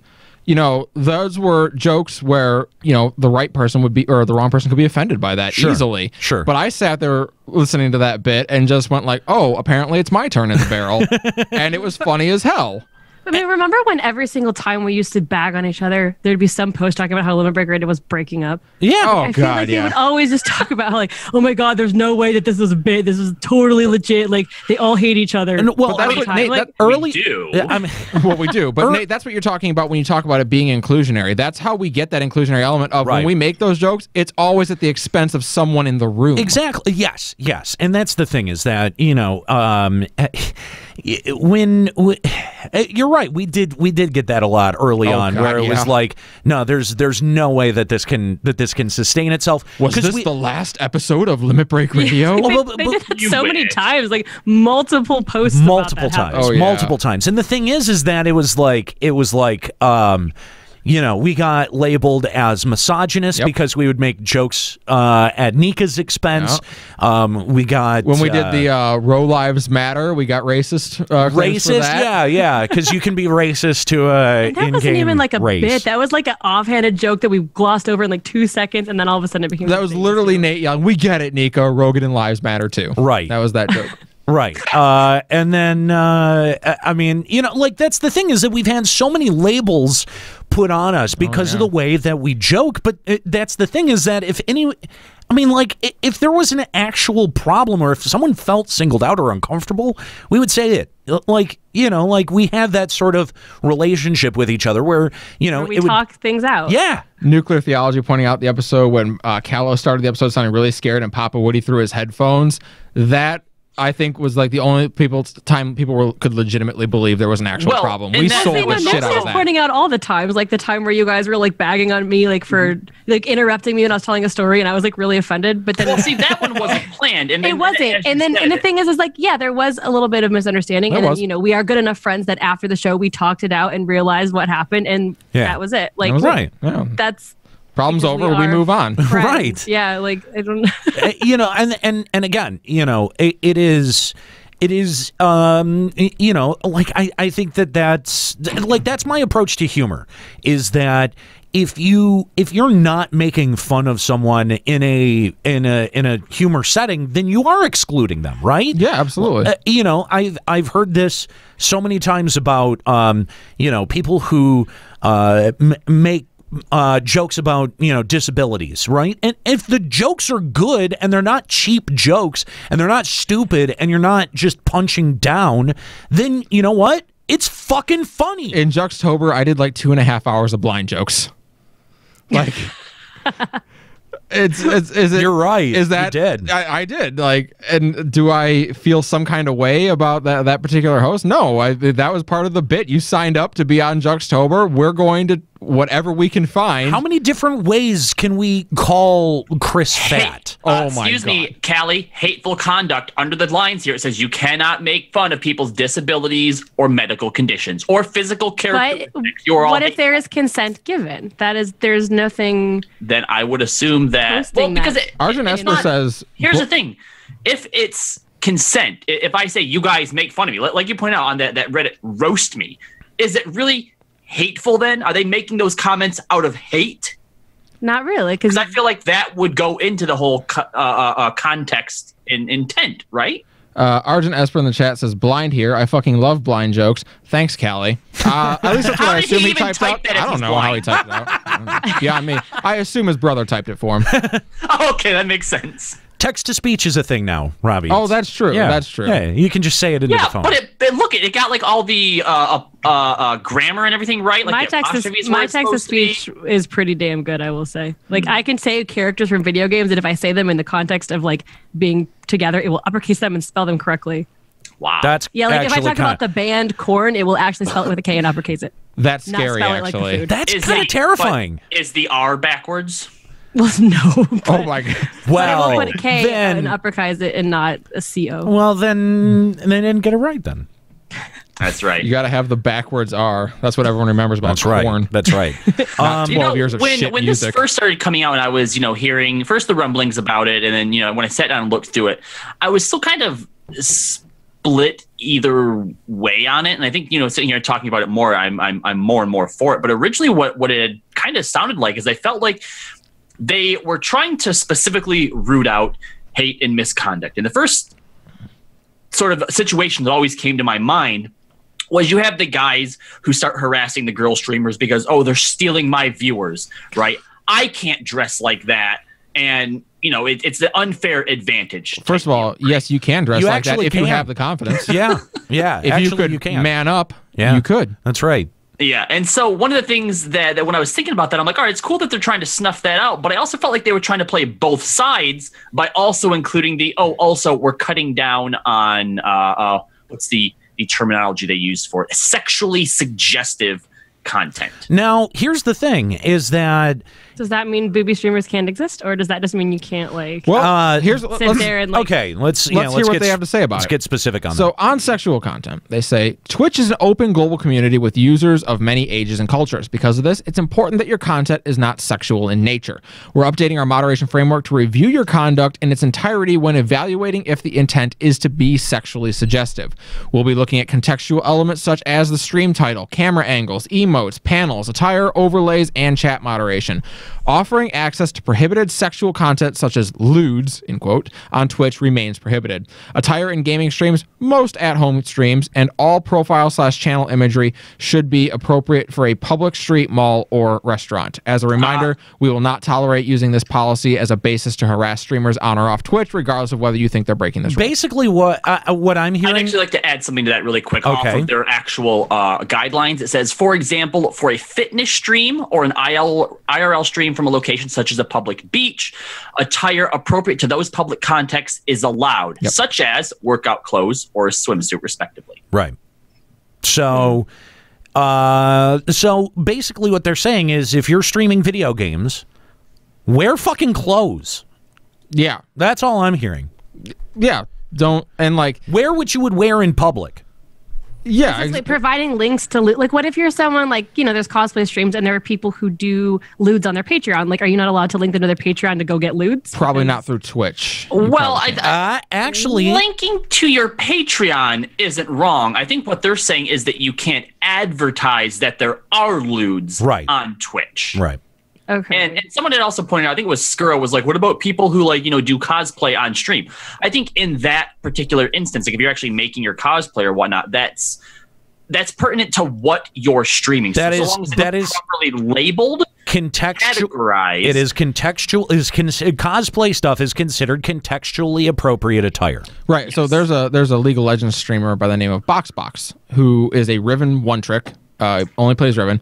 And so for a stream, he did a Battle Bunny Riven cosplay and did his whole stream as arcade or Battle Bunny Riven or whatever. And it's okay, you're a Riven one trick. I get why you're doing that as a one-off stream. Yeah. That makes sense to me. Right. But if you're every day and you're just oh, look, if the camera were to move 1/2 inch down, my nipples would be visible. Right. A dude did this cosplay? Yes, he did. Oh, good for him. I don't look that up anymore. Good for him. Oh, and he was sexy as fuck. I'm sorry. Damn, now I do kind of want to look it up. Yeah. Look up BoxBox Riven. It's holy crap. By the way, did you guys see on OWL last? Damn. Did you guys see on OWL last night the guy who was there was I want to say it was the guy from Florida Mayhem who was dressed up as I think it was Caddy or something or other. I can't remember. He was in a dress though. He looked my god, all Lolita gothy. I love it. Pretty fun. I did not see that. Yeah, you went to bed, faggot. Raggins wants to know. Oz made that. Oz made that. He's like, I need the right word here. Reagan's wants to know if the rump cock is safe. sharing the room with someone who is trans and all kind. I don't even know where on the spectrum you identify. Just go ahead and literally say that you're in the room with someone who's a faggot. Just go ahead and say it. What you want to say. I'm sharing a room with someone who likes penis in their mouth sometimes. Occasionally. I don't know how to define it. Always. Like I don't some days not feel like I like guys. Some days don't feel like one. But there might be a day where you don't feel like having penis in your mouth. Well, I think everyone has those days. I mean, even professionals need a break. What is happening? I don't know. Just another day in the office. We're just providing context for Twitch in the eventual case that will be brought against us. Twitch, I am gender fluid. Guys, we just have to make sure we over-explain our jokes. That's all. We'll be fine. Because nothing makes a joke funny like having to over-explain it, right? Hey, wait a minute. Hashtag locker room talk. Jesus. Oh God! There's a if section. Our president can do it. Why can't we? Yeah, there's a section on here that's called the transition period. I do take offense to that. Absolutely not. That's not. They're not talking. Okay.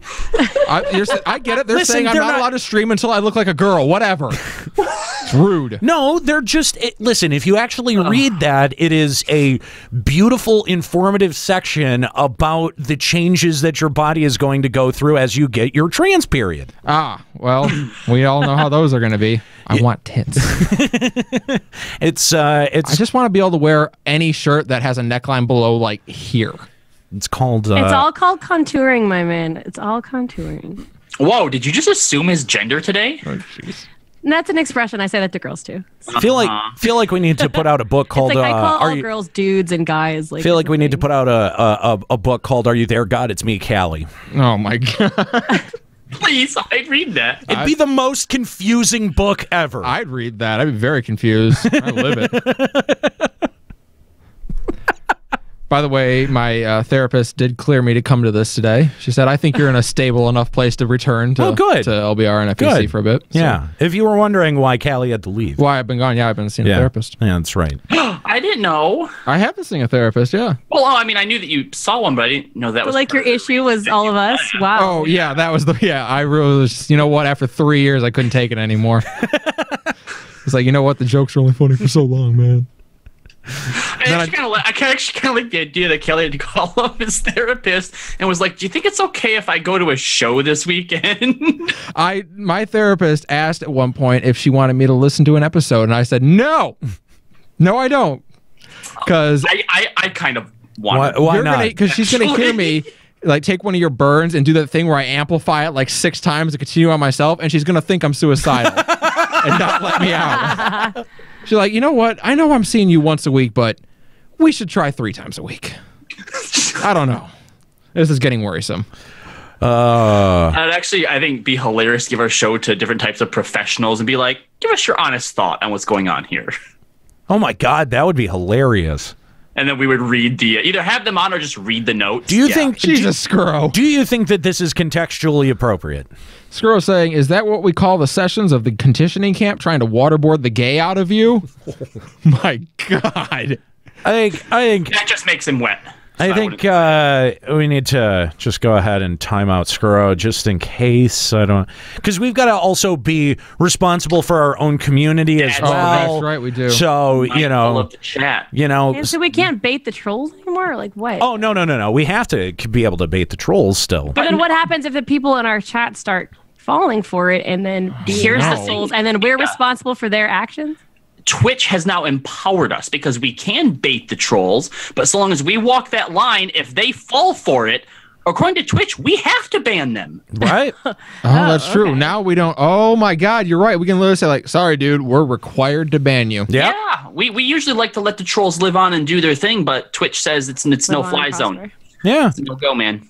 But still, we can still have our fun with them. Oh, we still get our time. Well, even once they're banned, we can still have fun. So long as but I mean, but that's here's the thing, though. Here's the thing is that we are now, since we are responsible for our own community, right, we have to make examples out of these folks.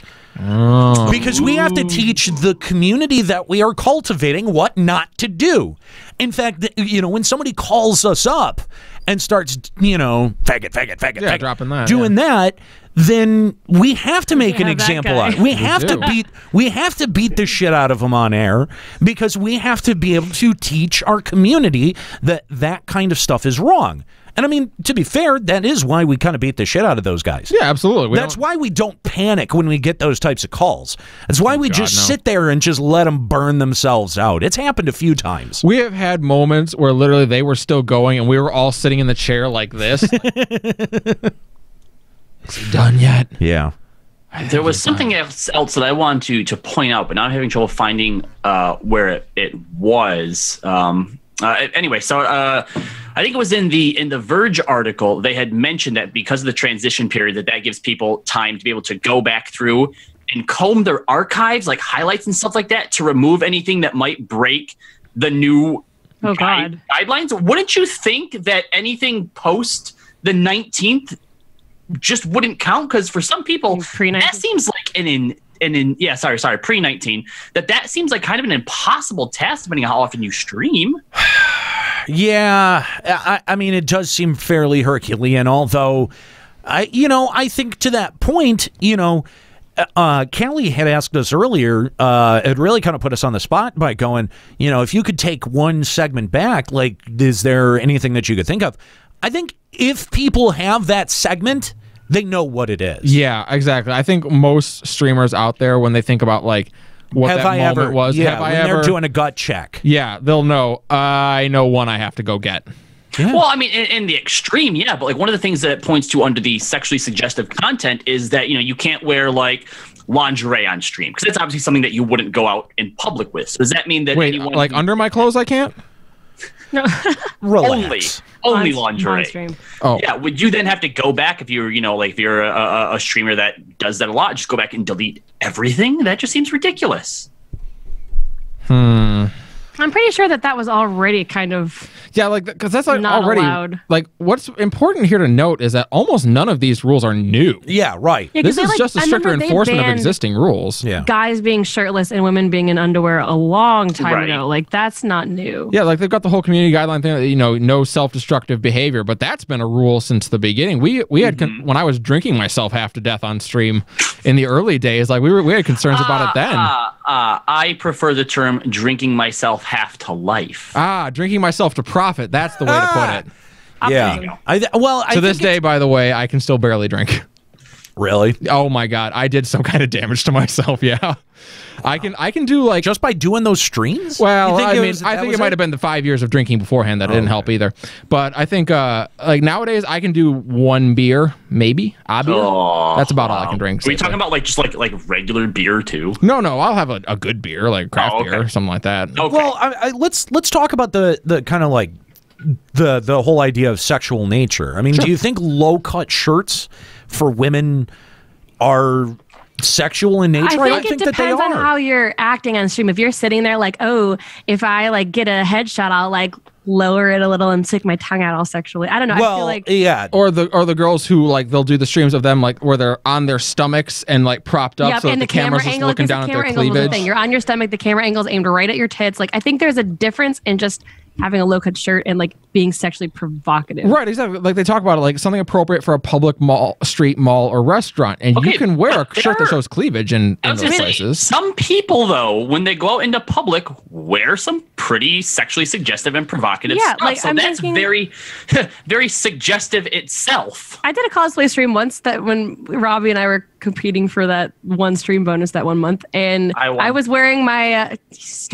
I was wearing my Triss cosplay, and I was actually trying to see how long it would take someone to come in and like say something about my boobs. It actually took like 20 something hours before someone said something, but the entire time my boobs were hanging out, nobody said a thing. Well, also remember that at least in the case of cosplay, it was a cosplay, right, that would fall under, and I exited the window now, but it said that based on the intent or the activity that you're doing on your stream, if what you're wearing is appropriate. So if it's a cosplay, I was playing Witcher and wearing a Witcher cosplay. Okay, I don't think that anybody would be able to call you out for that, but you're right. Here, you know what? In fact, I really wish that Skuro would call in to talk about his titty streamers that he watches. What? Because I feel like there is a pretty fine line between what people will be able to say is, oh, look, she has that low-cut shirt on, and that camera is specifically pointing in a downward angle.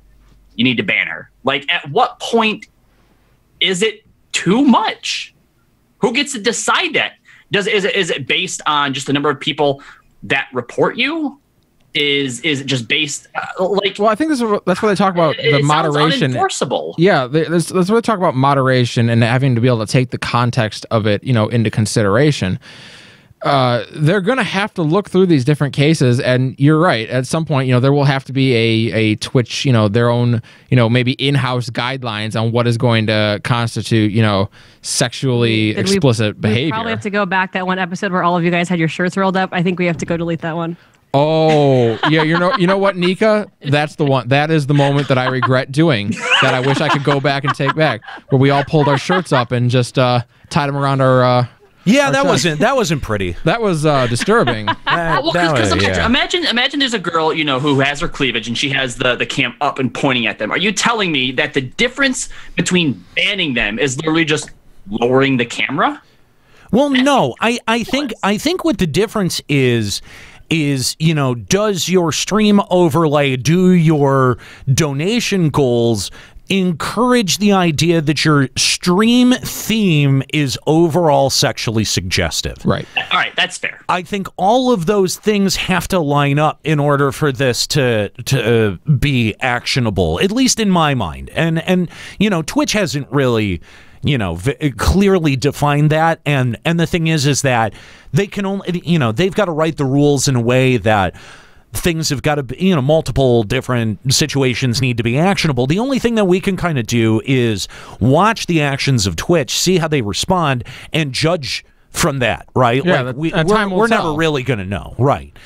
And I think that it's got to be a combination of all of those things to give an overall sexually suggestive theme to the stream. I think what I'm worried about is this is going to turn into us having to, like, every time a decent sized name gets banned, us having to go through and lay our own judgment on whether this person deserved to be banned. And it's like, I don't want to do that. It's definitely going to open up to those types of conversations. Yeah. For sure. Oh, for sure, without a doubt. So, I mean, I guess we have to figure out, at what point do we have to understand, anyone who gets banned is going to make a stink about it. Yeah. They're going to say I was banned unjustly, and it's because of these new rules. Exactly. Yeah. They're going to throw themselves up on the cross and exactly try and go down as the martyr in the situation. And it's exactly. Again, I think this is where Twitch can get away with doing this kind of thing because they have so much goodwill in the gaming community. Like, most people don't have a bad thing to say about Twitch. And the ones who do generally deserve it. Well, it's kind of interesting that this is coming, right on the heels of Facebook getting involved with game streaming. And, I feel like Twitch is in a position where they're like, you know what? We can do this now. Well, and I think there's a lot of things, too. It is the issues that YouTube has had with some of its major streamers having to be kicked off the platform effectively. I was telling you in the green room before we started that Wizards of the Coast recently tried to have to do something just like this because they had that issue where they found out that someone complained that one of their judges was on a sex offenders list. Now he hadn't. My God! He hadn't been a judge in many years. This guy had already been kicked out of judging. But the guy was never still making a big deal about it and kind of getting some media attention on that fact. And so they passed a law or a rule for them saying that any store that works with Wizards of the Coast has to background check all of its employees. And here's the thing, you can't do that. Once you have hired someone, an employer, and at least in the state of Michigan, maybe it's different in other states, can't say, you all have to submit to background checks now. Once we're hired, you can't do that. You can do that when they apply, but if they're already an employee? Exactly. Because literally, I looked at my boss with my coworker next to me and said, I refuse to submit to a background check. And he's like, and that's the most I can say to you. Legally, that's all I can do. Right. So, but the point is, Wizards isn't stupid. They know that. They are well aware you can't make people do that. But now they have a rule out there where they can point to it when something like this happens and says, well, we have a rule that all of our people are supposed to be, subjected to background checks. Well, and I think that there's something that's, kind of concerning that's going on culturally, too, where we're starting to see the erosion of civil discourse on really meaningful topics. Sure. The government leadership that we have is not doing a good job at fostering productive conversations. Let's put it that way. So I think that, a lot of the examples of leadership that we're getting are not terribly good. Nope. And it has affected the way that people approach their content because, and I think that we've felt this as well, in order to get attention, you have to do something worthy of getting attention. Yes. And some people have thought, oh, well, I guess it's a dead body hanging from a tree, or tasering fish, or whatever the flushing your hamster, whatever the fuck Logan Paul is doing. You know what I mean? Or telling super off color offensive jokes. PewDiePie. Yeah. You know what I mean? Whatever it takes. Whatever. Yeah. Exactly. And I think that Twitch could end up seeing a very real problem, allowing hate to fester in its community if they don't get out ahead of it. I think that we've seen it with YouTube. I think that we've seen it in other places where there hasn't been strict moderation. Discord. Right. Discord. I think that in order to avoid that, Twitch has got to get out ahead of it. Yeah, and I think this is exactly what they're making a play at. They're saying, while we have the goodwill, because when this move looks really bad, after someone commits suicide on your platform. There you go. That's when this sort of move looks really like we're only doing it because we have to. Right. Well, Callie, and you actually pointed out something really interesting that it kind of just popped in my head, Nate, then when you pointed out that, this is coming on the heels of the Facebook streaming announcement, is none of these rules and guidelines are really new. No. They didn't add anything. They've kind of just like doubled down and put them back to the forefront. And what this does is, you're right, Nate, in the wake of Facebook announcing this streaming pilot program type thing, even though these are all the same rules, Twitch basically just stole the headlines back away from YouTube because who gives a crap about YouTube right now? Everyone's talking about these guidelines that essentially haven't even really changed. Well, and I think that's I think that it's an interesting choice because it says, listen, if you don't like these new rules, go to fucking Facebook. We don't give a shit. We don't need you. We don't. And to be fair, Twitch doesn't need them. No, absolutely not. I've seen a couple of comments floating around Twitter that are sort of like, listen, if you can't adhere to new policies, then you know what? Maybe you shouldn't be on the fucking platform. Yeah, because literally, it's not unfair. None of the guidelines or rules that they're putting out here are unreasonable. No, it's literally saying don't harass other people, don't sell your body effectively, and don't destroy your body effectively. Those are like basically 1, 2, and 3. And none of that is an unreasonable ask of a performer. No, totally. And especially on a platform that's designed to allow people to connect while playing video games. I mean, Twitch, in that statement itself, Twitch raises a very important point that Twitch as a platform is designed for multiple age groups. And so I think that the onus is on Twitch as the owners of the platform to moderate it as such. And and like you say, get out in front of it. Let's handle this kind of issue before it becomes a major problem. Because once it becomes a major problem, you trying to fix it really rings hollow. Yeah. Let's go to our phone lines. By the way, if you want to sound off on this, Final Encountercast on Skype, 810-207-1764 is the number to call. You can also call in on Discord, limitbreakradio.com/Discord. Let's go ahead and talk to Skuro. Skuro, what's going on? What up, guys? You gonna get us banned? Not till the 19th. well, if he pushes it far enough, we may have to go back and delete this. So, what's going on, Scott? All the VODs now. Pretty good. So really, like, my biggest gripe with a lot of this is that we're right now, we're talking about the fact that this is supposed to be like an age-appropriate medium. It kind of spans multiple ages. But the problem is that, when you select, when you start as a streamer, you have to select whether you're an 18 plus or, you're appeal to children. And of course, that kind of dictates the way your content flows and operates. So it's like, if you select 18 plus, I don't understand the concept of having to appear in front of your audience, as if they're, basically a classroom full of kindergartners. I get the idea that you don't want to be hanging out there in basically a thong and a bra, but at the same time, cleavage, I mean, that's something you really can't dictate depending on the woman has actually. You can't walk around the mall, and there are kindergartners at the mall, and there are also people with cleavage hanging out at the mall. Right. Well, and the other thing to keep in mind too is that when you think of the 18+ tag, it's not like come here for like nudes and sex and stuff. Obviously, just language, fuck, shit, ass. That's considered 18+. Well, here's the thing though. 18+ is great and all, except as long as there's been the internet itself. Certifying that you are 18+ is just clicking on a link and saying I agree that I'm 18 or older. Yeah, it didn't stop me from going to visit porn when I was 13. And the thing is that if something truly scandalous or tawdry goes down on their platform, even if it's marked 18+, doesn't matter. No one's going to give a shit. Yeah.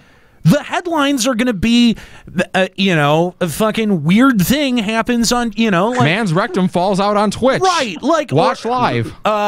Furry orgy happens on Twitch. There are people who will take it and run with it. And I think the point is that Twitch is not Chatterbait. If you want Chatterbait, go to fucking Chatterbait. For sure. Dude, there are plenty of women who will play games and masturbate for you at the same time on Chatterbait. Really? I've never even. I need to hit this place up. God damn it! You guys' porn knowledge is sad. I don't do much Chatterbait. You know what? That's it. We gotta start sending porn to Nika. Dude, interesting porn question though. Can I just say? I have one site that I go to for porn. For everything, it has everything you could ever need. I just think it has a fair cross-section of porn that I could select from. But I just come across this... I mean, like... I was going to say, isn't that something that you want in your porn site of choice? Yes! You can get your usual thing, but sometimes, what's this? You discover something entirely new about yourself. But I don't. My point is that I don't seek out like weird specific shit, right? General porn is good enough. But it's just in the function of browsing. Every once in a while, you come across the prolapse anus. It does it's happen. The exact same thing that happens on YouTube. Sometimes you end up in the weird part. How have you guys never come across one of these Chatterbait game streamers? Like they exist. There's no. It must be that Nika just doesn't watch porn. Well, that could be. Okay, see, well, that solves it then. Have you ever, by the way, come across a porn video that you used to masturbate to when you were like younger? Oh yeah. That is such an. I don't know why that is such an awkward moment. It's weird. I came across a video. I was like, I used to look at this when I was like 16. Yeah, and it was great. And you watch it now, and you're like, what did I see here? Yeah, what was this all about? Yeah, this isn't kinky enough. Now to be clear, Crunchy Six, I went to eFuck to laugh, not to jerk off. Just to be clear. Anyway, no, but I think that Twitch drawing that distinction on what they want on their platform. First of all, they can do that. They own the platform. This also says to me is it also feels like because maybe it's been a while now since we've had, big name streamer has wardrobe malfunction. But this also sets up a safety net to hopefully stop streamers before they get to that point as well. Well, the thing is that there already is essentially a safety net. Like when you wear something inappropriate on stream, what they'll do is they'll shut off your stream. Like even if it's in midstream, like they'll cut your shit off. And you receive a temporary ban, which is 24 hours. You receive an email saying, hey, you received a temporary ban, and then later on they do a follow-up email stating what the reason is. But it's going to be like their vague terminology. So they have like kind of standard outputs of what a temporary ban is. So it'll be like life-threatening, sexual content. That's as far as the explanation goes. They won't source a particular link, but if you go back to your VOD, usually the VOD will be deleted, or any clips that are associated with that VOD usually are removed as well. So they have that, and then you get 3 strikes ultimately. So you get 3 temporary bans. If you get 3, then basically the third one is a permanent ban. Now, interesting. Morgan Freeman in the chat asking, how does Skuro know all of this? Skuro, just so everyone is clear, Skuro is one of the leading consumers on titty streamers on Twitch. So period on Twitch. I mean, this is where he spends a considerable amount of time, thought, and money. So he's got a dog in this fight. Yeah, I do, and honestly, it's a dog with a large red lipstick-sized boner, but it's a dog in this fight. Interesting. I love the chat trying to guess what porn site you use. Oh, that's funny. Skuro, I have a question for you really quick because based on something you mentioned in the chat a little while ago and just now, the sort of like 3-strike rule, okay? Yeah. If you have been temporarily banned for something and then they end up overturning, like, okay, you know what? That temporary ban wasn't justified. Does that strike still count against you? I think you actually still get the strike, but I'm not 100% on that. I don't think so. I think you get it if you're cleared of it, you get it wiped. Yeah, I think the thing is, I think you also mentioned too that if you decide to basically fight against a strike, like they're like, hey, this is what has been reported, you know, do you just take the temp ban or do you fight against it? If you fight against it and it turns out that it was legit, you just get a straight up permanent ban? Yeah, you get permanently banned. So that's like, and I don't know if that's just them threatening to like make sure you're not like always trying to appeal every one of your temporary bans. But it definitely says that in the email that if you do appeal it and it is proven incorrect, your ban can evolve into a permanent ban. Wow, like that gives you incentive not to appeal. That's why. Things then. Well, yeah, that's why a lot of streamers are scared to appeal these because it's like, you know, what if like, you know, again with the subjective nature of what's sexually suggestive. You know, like wearing a bralette and some shorts. Like, I mean, is that all of a sudden going to be seen as like, you know, lingerie, sexual? You know, can I get banned for that? You as a man know what a bralette is. I know what a bralette. Nika, I've actually like dated people before. Jesus. I just have never. I mean, Nika I'm pretty sure my husband doesn't know what a bralette is. And yeah, I know what a bralette is. Like cheeker shorts. It's just a bra. Like it's in the terminology. Dude, right? Bralette. What's the difference? It's like a top that like cuts off around your like your abdomen. It doesn't have the cups the same way. It has like a bralette is a bra without wires or molded cups. Yeah, anyway. it's more like a shirt with like. So it's like a sports bra. Yeah, it's kind of. But without sports the bras are more restricted. Bra tummy shirt. Basically. Again, you've got to consider what is contextually appropriate. You know, if you're sitting down to play a game, then yeah, I would think that a bralette and shorts would be contextually inappropriate. Put on some damn clothes. But I mean, but see, that depends though, because like in California as well as Florida, like it's a very popular like fashion trend. Like that's what they wear. It's like fucking 90 degrees outside. You know, you're not going to go out there in pants and t-shirts. If you're streaming at your house, it's also going to be really if you're hot. Well, then I don't know, because you're finding very specific situations to try to pick it apart. No, California has a pretty large population of people. But not just that, but dude, not just that. It gets hot here. Okay, I stream in shorts and a t-shirt. Shorts and a t-shirt is, I would say, completely acceptable. But I mean, like, you know, if you're talking about a lycra bralette and shorts that, you know, really are revealing, I think that Twitch might look at that and go, yeah, you know what, even if it's 85 degrees, you know, you could be wearing a tank top and shorts. Honestly, when it's 85 goddamn degrees, I'm not streaming. Period. Because I'm too fucking uncomfortable to stream.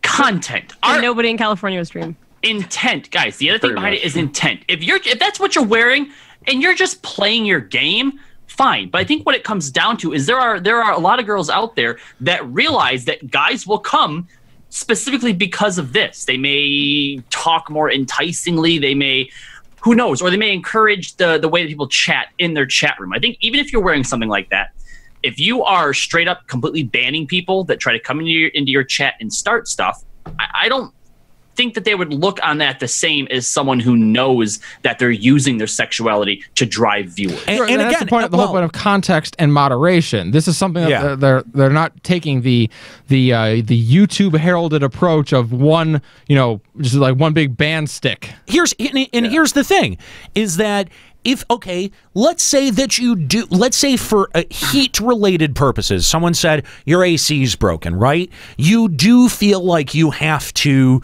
you know, stream in less attire than you think is appropriate. Fine. Change your camera angle and frame only your face. Done. If you're getting up, cover your camera. And it's not that hard to do, and that's not that unreasonable. I smoke weed. I can do that legally under the state of Michigan because I have glaucoma. I have a doctor that signs off every 2 years on the fact that, yep, you still have glaucoma. Good for you. You can still smoke weed. It doesn't matter. It's federally illegal, and Twitch doesn't want it on its platform because it can't regulate it. It can't. It can't enforce. And every video we do, we make sure there's no paraphernalia visible. Right. There's no none of that. You can't see any of that. You can't actually see the weed. And I can talk about it. I can joke about it. You just can't actually see me smoking weed. I can say it all that I want. Markiplier has literally played games without pants on for like 6 years. He doesn't wear pants during any of his streams. And but if he what? gets up, you only see him from the chest out, and he doesn't get up. There you go. That's exactly my point. If you need to stream in less clothes, there are ways to present your stream so that it is still not sexually suggestive. Yeah. Is that unreasonable? Skuro, yes or no? I mean, that just seems like a weird guideline to apply specifically to women, though. It's not just don't think it's specific to women. It's not just to women. It's not just to women. If it's 95 degrees and I want to stream without a shirt on, I've got to go out of my way to frame my camera. And by the way, OBS allows me to do this very easily, where I could frame myself where you only see my face. Yep. But the thing too is also tank tops are actually considered a loophole with men. So technically, you can actually wear a tank top as a man on stream and be perfectly fine. You could wear a wife beater actually, and that's acceptable as well. Well, we're getting pretty specific now, but I mean, but I'm sure you could wear a tank top as a woman as well. Yeah. But this is the exact problem, is that everyone's saying I'm sure. I mean, I think this is how this is going to be. That's the problem, is that the terminology is so vague that there's no definitive answer that yes, tank tops are fine, spaghetti straps are fine, wearing shorts, that's totally okay. It's something you'd go out in public with. Like in California, if you go down to like San Diego, you're going to see chicks, especially in the college areas, wearing cheeker shorts. Like that's a thing. Like ass will be hanging out a little bit. That's just a commonality in there. Dude, I went to fucking college too. There's a difference. There's a difference. But I think what I'm saying is, like, nowadays it's like, when I went to college, like there was not that, that was not a very popular fashion trend. When I went to go move my sister in to San Diego, like I think it was San Diego State, like it was completely different. Like literally you couldn't go 5 feet without seeing some chick's ass kind of hang out a little bit. Okay, well then to my point about camera angles, like as long as you don't have a camera pointed at your ass with a label that says ass cam, you understand? Like that's the thing. Yeah. That's the thing. I mean, like that would be fairly clear grounds, and that's I could see somebody doing that, right? Like if it's a concern, change your camera angle. That's not an unreasonable answer on Twitch's part, right? Like I could care less. Personally, as a streamer, personally, as someone who watches streams, I could give a shit. Well, and I also know Twitch did say that they're willing to work with people who are concerned about whether what they do is appropriate or not. They said that they will work with you on that. They'll tell you what is inappropriate. And, so they've received some emails about it, but at the same time, they also do not want to provide enough terminology for there to be loopholes to be available in the system. And that's what a lot of people have been getting back on it. So yeah, they are willing to work with you, but at the same time, they're still going to stay vague because, of course, they don't want there's some streamers that have made their their image off of essentially really short shorts, and I'm talking shorter than what should be acceptable. There's porn sites for that. Yeah, I was gonna say there's plenty of other ways. There's some that are pushing to market yourself. Sure. Yeah, some of these guidelines may actually put people out of a job if you're going too far.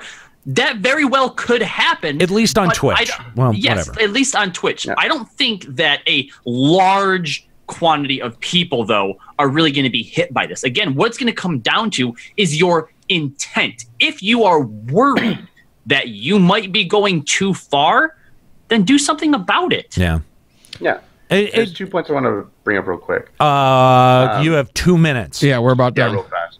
So, in terms of a pretty popular cosplayer streamer, Rinny Riot, she actually got a temporary ban off of basically garters, and that's considered a sexual natured thing. What was she doing on the stream? Was she creating them, or just wearing them and displaying them? She creates them on stream, but she also wears them on stream. And but some was it of like them, part like, of you her know, the ones that cosplay, are and she's more... like, "Hey, this is part of my cosplay, so let me see if it fits," or was it more like, "Hey, I know it's sexy, I'm just going to wear it for the duration of my stream"? She wore it on the stream, but of course, it wasn't like a cosplay test. She was just wearing it because she wanted to wear it. She wanted to wear it on the stream, yes. That's different. And she wore other things. Like I said, it wasn't like she was just in garters, of course. Like she was wearing other things as well, right. that were more covering. But it was more like, you know, in the areas where you see her thigh, you could see the garter. That was immediately like that was banned. Another thing too is Moonstro, who's a kind of popular IRL dance streamer, was actually temporarily banned for basically dance spanks. Oh, really? Yeah, which is basically shorts you'd wear under to protect yourself from showing, you know, your badge and ass hanging out. Was actually temporary banned for that. That's just so like it's like there's just shorts, these though. weird That's things. like workout clothes. Right. Well, if I had to, I mean, was it that she was dancing and then she started streaming, or like? Well, she was dancing on stream because, you know, you're playing. There's a popular game called Just Dance that a lot of like streamers are kind of picking up into. Okay, well, I think that's contextually appropriate. You were probably. streaming a dance game and she was wearing dance clothes and got banned? Yeah, it was banned for dance spanks. For what she was wearing. You know what, Scuro, you've convinced me. You're right. Burn it all down. Fuck all the rules. Okay. But what's the fucking point? You're bringing up two pieces of anecdotal evidence to go, oh, well, clearly they can't enforce it before this has even been put into place.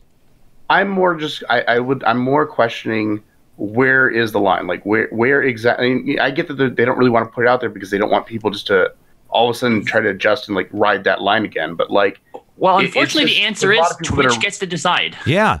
Yeah. This is and all right, Scuro, thanks for the call. We appreciate it. And this, I'm just going to go over this one more time because this has been my point for a long time when it comes to, is my content acceptable for X platform? When you don't own the platform, you only have so much say in the rules that govern the platform. And guess what? You've got to play by the changing rules. Thankfully, Twitch comes out and says what those rules are. YouTube doesn't. YouTube, if you're lucky, might put out a blog post about what it's considering changing about about the way that it allows channels to monetize, or what it considers acceptable or not acceptable, or if it changes its algorithm. Twitch is at least being transparent about it. Yep.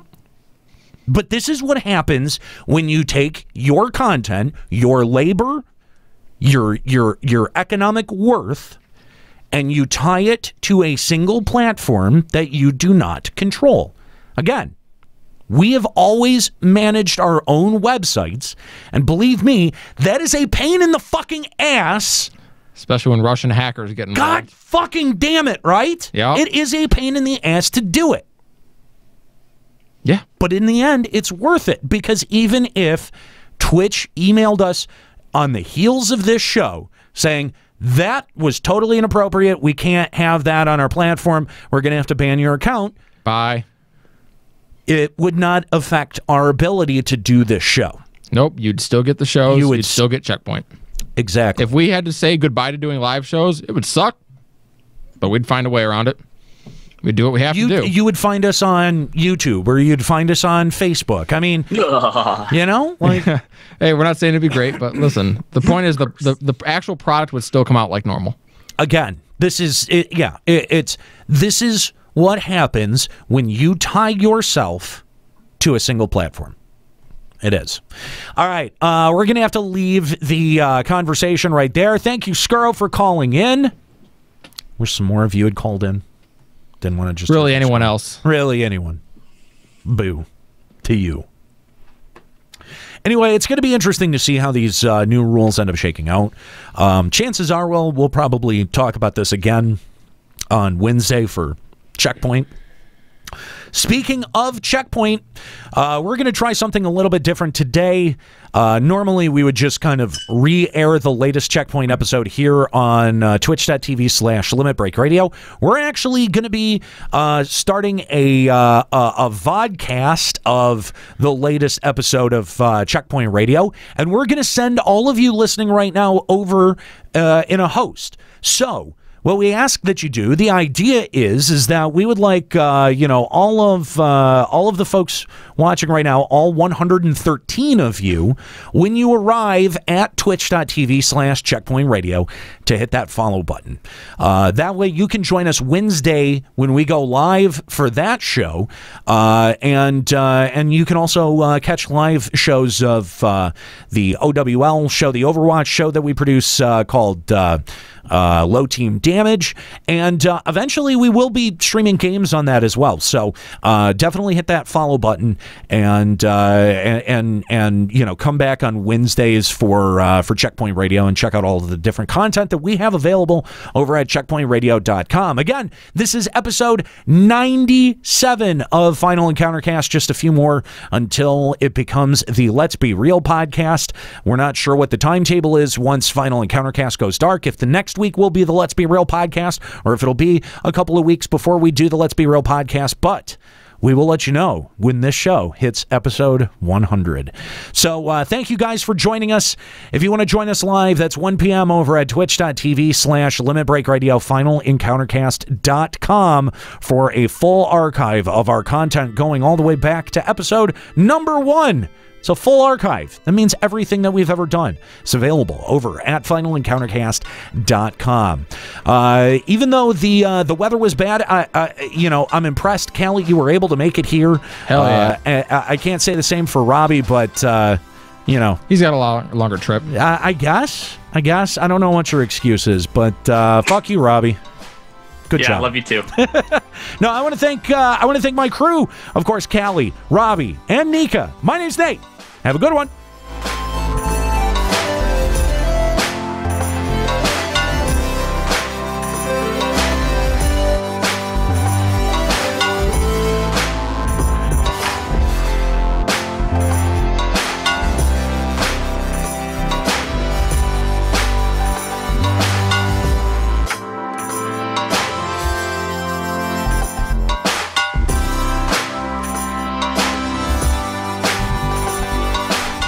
Final Encountercast is a production of finalencountercast.com, Limit Break Radio, and Bender Media Productions. Today's episode was produced by Nate Bender, Callie Sloan, and Kooky Persona.